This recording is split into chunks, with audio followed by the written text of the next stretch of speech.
they done it before? No, this will be your first time. There too is project manager Ginger Jim, who's arrived from Scilly to wave off the boys and who's feeling very emotional. Well, it's the last few things to go on the boat. I think the guys are really chilled out. Look, they're really calm, thinking positively. Such an amazing dream weather pattern is coming up. We can just feel the breeze now. Look, blue sky, everything. Stunning, absolutely stunning. Couldn't wish for anything better. I feel very proud at this point because there's a lot of effort to get here, isn't it? Yeah, it was a great bunch of lads. Great bunch.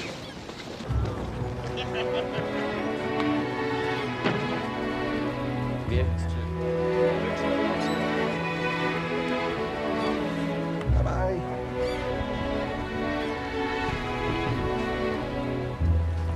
Two years hard work, sweat and worry is now about to be put to the ultimate test. Three cheers for Scilly boys, have it! Hooray! Hooray! Hooray!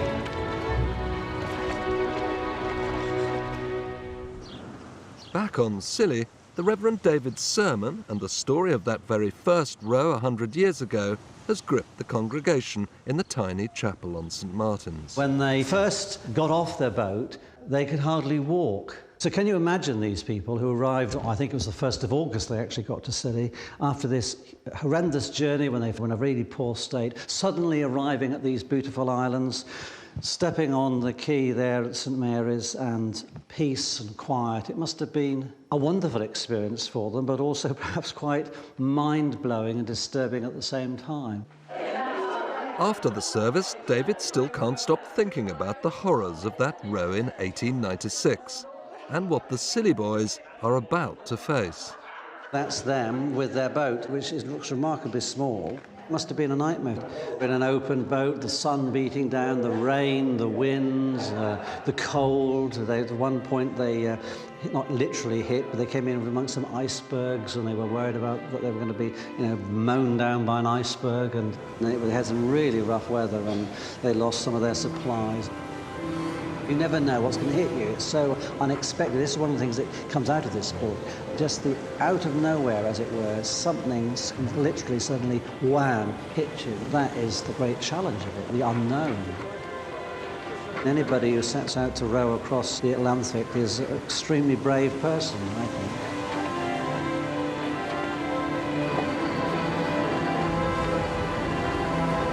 Good luck, guys.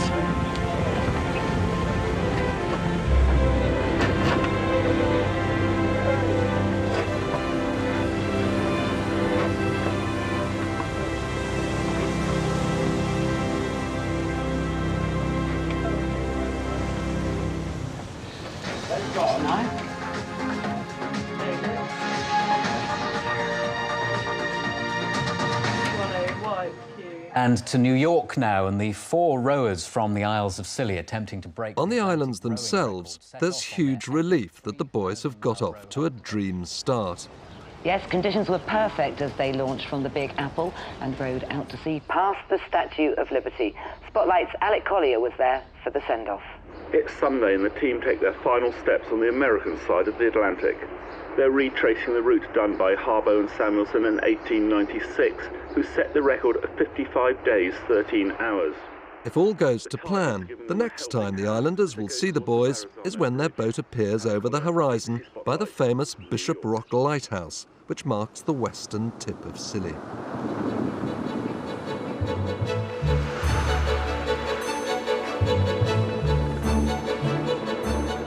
With the weather now looking so much better, up at the airport everything seems to be back running according to schedule. All the mail for the Isles of Scilly comes in on the helicopters each morning. From here, the van runs the post down to the harbour. Then it's distributed through the islands on a special Royal Mail speedboat.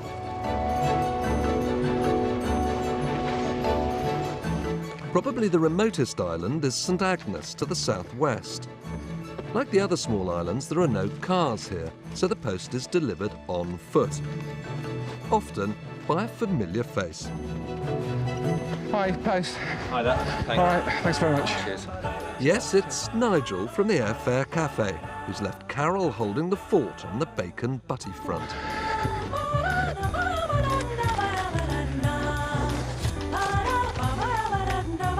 Post.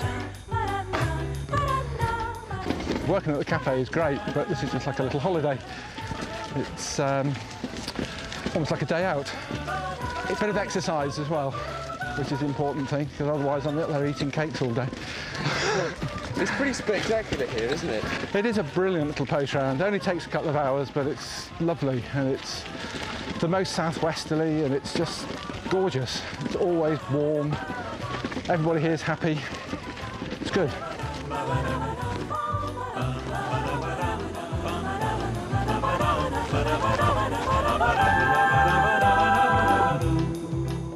In the evenings, you can often see the lobstermen out and about. The seas around Scilly are abundant in lobster. And amongst the little fleet of fishermen, yes, it's that man Nigel again. Not that his attempts to find food to take home to Carol for supper have been particularly successful. Nothing. No, that's a quiet one. Okay. How many pots have you got? I've got 3 lobster pots. Carol bought them for me for my 50th birthday. And they went straight in the water, and so far haven't caught a lobster. And that was 3 years ago.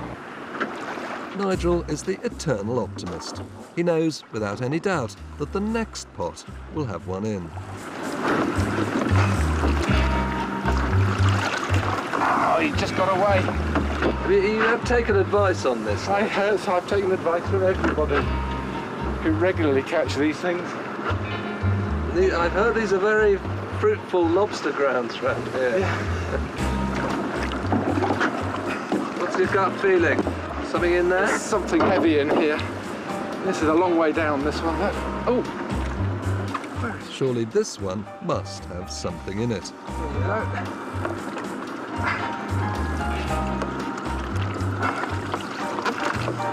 Nothing. In 3 years then, still no lobster? Still nothing. Oh well, there's always next time.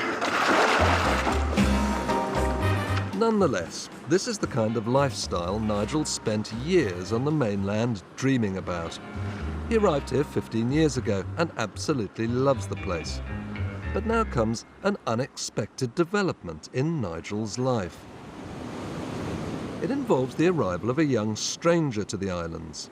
His name's Greg, and he's been seen from time to time going on long walks on the beaches around St Mary's. Greg's come to Scilly from his home in Canada, and his presence here could have profound consequences for both him and for Nigel from the Airfare Cafe.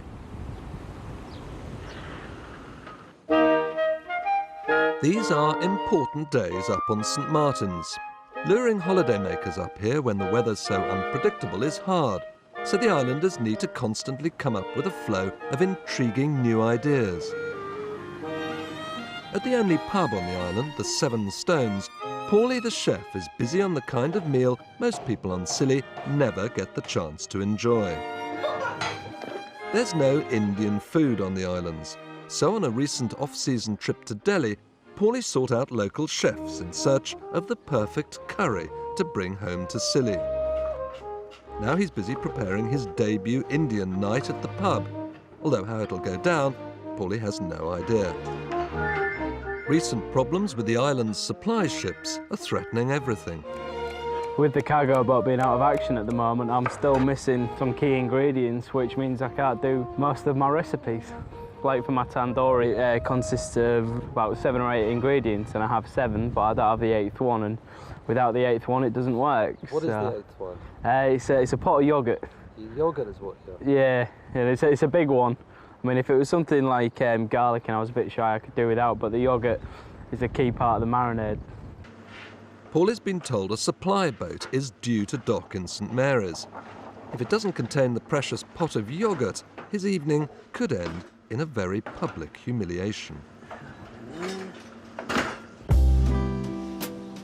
Down at Old Town Bay, the young stranger Greg has quickly found himself a job.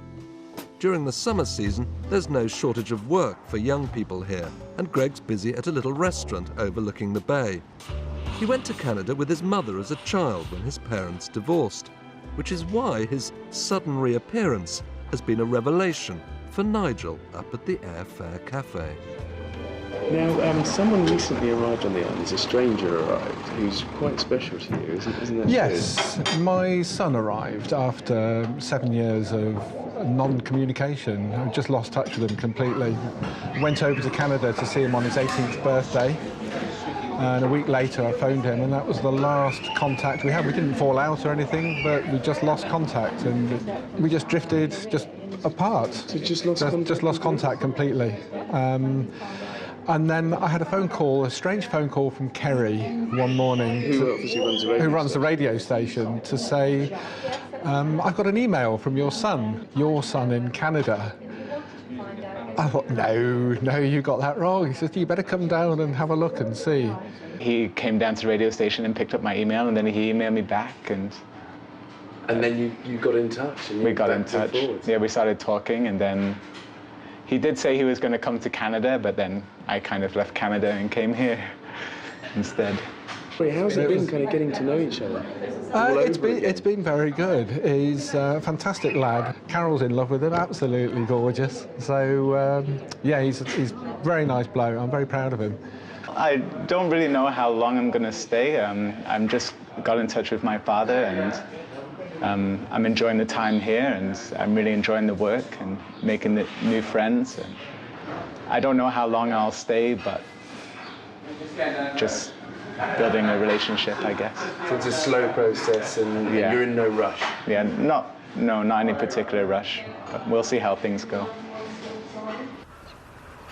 In the summer, Nigel loves to rise early and go beachcombing at dawn down by the harbour. And today he's asked his son Greg to join him.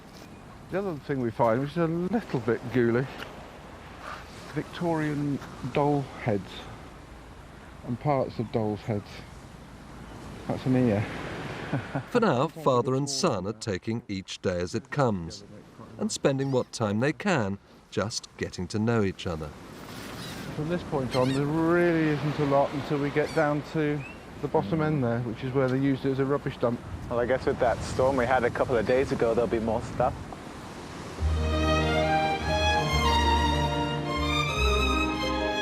Up on St Martin's, with only hours to go before the big Indian meal, Paul is doing what he can, despite the vital missing yoghurt.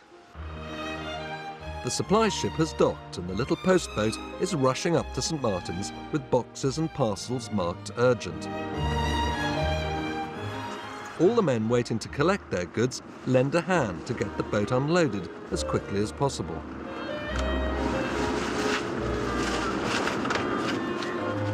Then, it's the moment of truth for Paulie.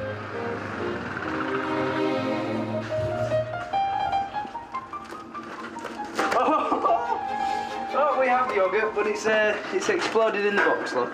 Oh, so that is your yoghurt? That's my yoghurt. Oh, handsome. Oh dear. Is it usable, Paulie? Yeah, it's just the lid that's popped off.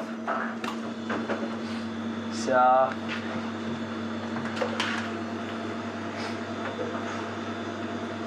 it's still okay, so... is it usable? I think we might get away with it. So the day is saved? The day is saved.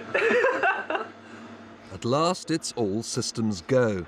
Paulie's entire reputation on the islands depends on what happens here tonight. How many are you expecting today? We've got 22 on the books so far, and I know of another 10 who haven't booked but are definitely coming. So I think we're easily going to surpass 50, which means I've got to make more naan breads because I made 50. Soon the place is buzzing with hungry, expectant customers. The strange and very unfamiliar menu might take some deciphering. One chicken vindaloo and 2 pancakes, and table number 8. At Old Town Bay, Heike is getting ready to set off for the mainland and the interview at the modelling agency. Are you hopeful, or have you really no idea? I have no idea, because my feet are slightly, well, how do you say? Rough? Yeah, in a bit of a rough state. They don't look very pedicured.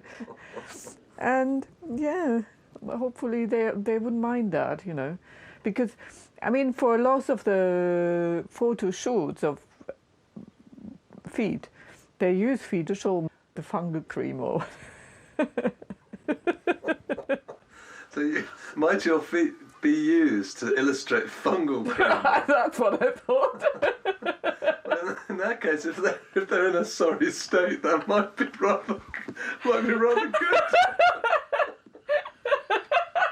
Well, good luck. Thank you very much. You're going to need it.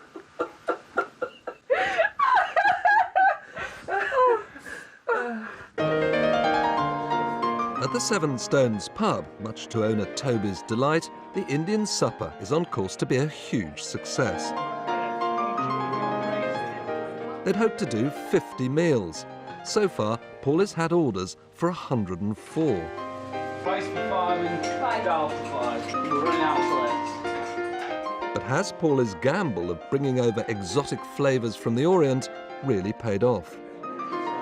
It's totally different to what I expected, but I'm thoroughly enjoying it. And this is a mild curry, which suits me. So you approve? Oh, approve wholeheartedly, yes. Very nice indeed. Would you come and eat it again? Oh, indeed, yes. Excellent. Paulie's obviously learnt a lot out in India and applied it. It's really good. Thoroughly enjoying it. I love it when it's like this. It's really buzzing and it's really successful. And the comments are coming back saying it's fantastic food and great atmosphere. So it's been brilliant. The evening's been a great success, but at a cost. Paul has been at it non-stop since 6 a.m. It's been a long day. You never know, I might beat last orders. Have you had a drink yet? No, somebody kindly bought me a pint of Guinness, but it's still sat on my shelf full over there. I can't believe how hard you work. It's very impressive. You'll sleep well tonight. Yeah, I'll definitely. Until tomorrow morning, see what that brings. The question is, if the pub plans to expand with ambitious projects like this, can Paulie alone really keep up the pace? 2 more pancakes for Dave and Jolene. Over on the mainland at Penzance, Heike and her son Sammy are about to begin a novel experience. For the first time, she's booked on the overnight sleeper to Paddington Station in London. For months, Heike's been putting off an expensive trip to London after being summoned to renew her and Sammy's German passports. Now she can combine that with the all-important foot audition at the modelling agency. Tea, coffee in the morning? Want to wake you up? I'd like a coffee. Actually, no sugar, but lots of milk. Okay. Thank you very much. Any problems, just press the button. Okay, and hit me, okay? Thank you. Ah, excellent. I think it's cold and hot water. Heike is nearly 6 foot, almost the same length as the cabin. It's a little bit of a squash, isn't it? Well, no, it's okay. How are your feet? Are you looking after them? Yeah, I will wash and cream them now. Okay. So they're very soft tomorrow morning.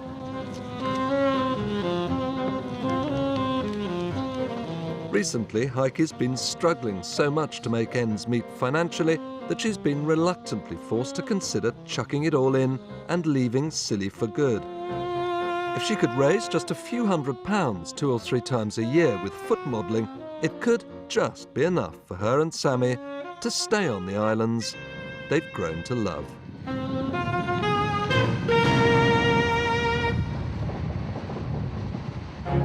In the next programme, as fears of a financial squeeze rise, the islanders dig deep into their imaginations to find new ideas to bring in the cash. Your own money?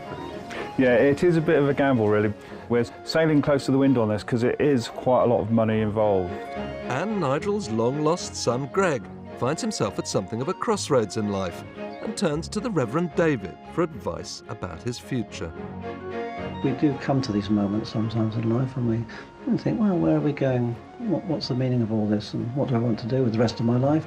Here is somebody who is actually seriously thinking about his life and where he wants to go and what he wants to do, and I think that's a really great thing.